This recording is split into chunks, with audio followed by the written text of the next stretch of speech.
दोनों चीज़ों के दरमियान किस तरीके से तवाज़ुन रखना है। लेकिन बाकी दुनिया जो है वो तो उसकी मईशत के जो असरात हैं वो एक मुख्तलिफ नौइयत के होते हैं।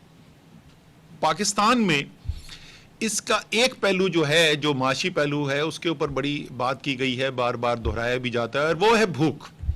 और लोग ये भी कहते हैं कि हम राशन क्यों नहीं पहुंचा देते लोगों के घर में। भूख जो है वो सबसे इसका फौरी और सबसे ज़्यादा शदीद असर है। लेकिन ये वाहिद असर नहीं है। ये ज़रा समझने की ज़रूरत है आपको कि वो लोग जो आमदनी कमाते हैं रोज़ाना की बुनियाद के ऊपर, या जिनकी आमदनी इतनी होती है कि वो सिर्फ अपने वसाइल के अंदर रहते हुए अपनी बमुश्किल अपनी बुनियादी ज़रूरतें पैदा करते हैं, पूरी करते हैं, उन पे क्या असर होता है कि जिस वक्त ये आमदनी ख़त्म हो जाती है। ये बात मेरे जैसे लोग, मेरी जैसी आमदनी रखने वाले लोग नहीं समझ सकते। हमने ये अपनी ज़िंदगी के अंदर ये जो सिचुएशन है, ये सूरत हाल नहीं देखी हुई, इसलिए शायद हमें, मेरे जैसे लोगों को ये बात समझ में नहीं आती है।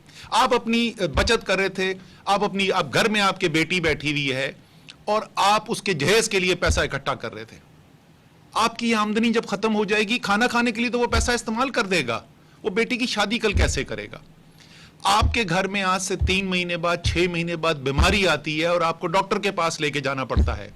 अगर आपके पास जो आमदनी थी वो खत्म हो गई है, जो बचत थी वो आपके पास से चली गई है, तो आप डॉक्टर के पास जाने से पहले सोचेंगे। आप सोच रहे थे कि मैंने बड़ा पैसा मेहनत की है, मैंने दिन रात मेहनत करता हूं, मुझे तालीम ज्यादा हासिल करने का मौका नहीं मिला था, लेकिन मैं ये चाहता हूं मेरा बच्चा, मेरी बच्ची जो है वो तालीम हासिल करे, और मैंने मेहनत करके पैसा बचा के रखा हुआ है, मैं चाहता हूं मेरा बच्चा, मेरी बच्ची जो है वो कॉलेज में जाके तालीम हासिल करे। उसकी बचत अगर 2 माह 3 माह के अंदर उड़ जाती है सारी, तो क्या कल उसके पास ये पैसा होगा कि वो अपने बच्चे को कॉलेज भेज सके?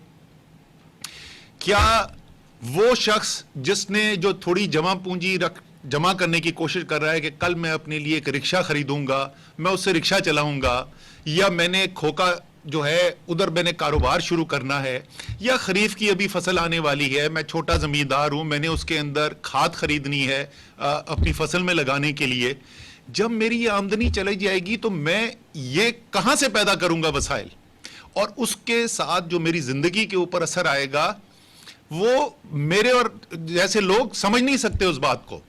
इसलिए शायद एक 2 मुख्तलिफ किस्म की इस वक्त राय और 2 मुख्तलिफ किस्म की आवाज़ें हमें सुनने को मिल रही हैं।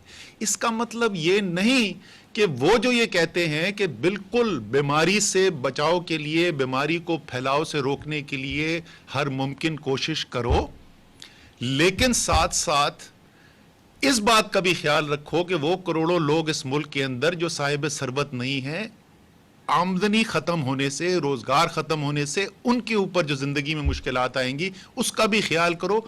तो ये वो लोग नहीं हैं जो कहते हैं कि लोग मरते हैं तो मर जाए।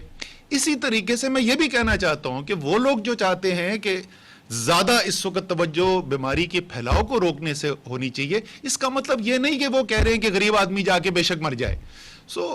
एक मुश्किल सूरत हाल है। उस मुश्किल सूरत हाल के अंदर अच्छी नीयत रखने वाले लोग भी, सोच समझ रखने वाले लोग भी एक से ज्यादा फैसले के ऊपर आ सकते हैं।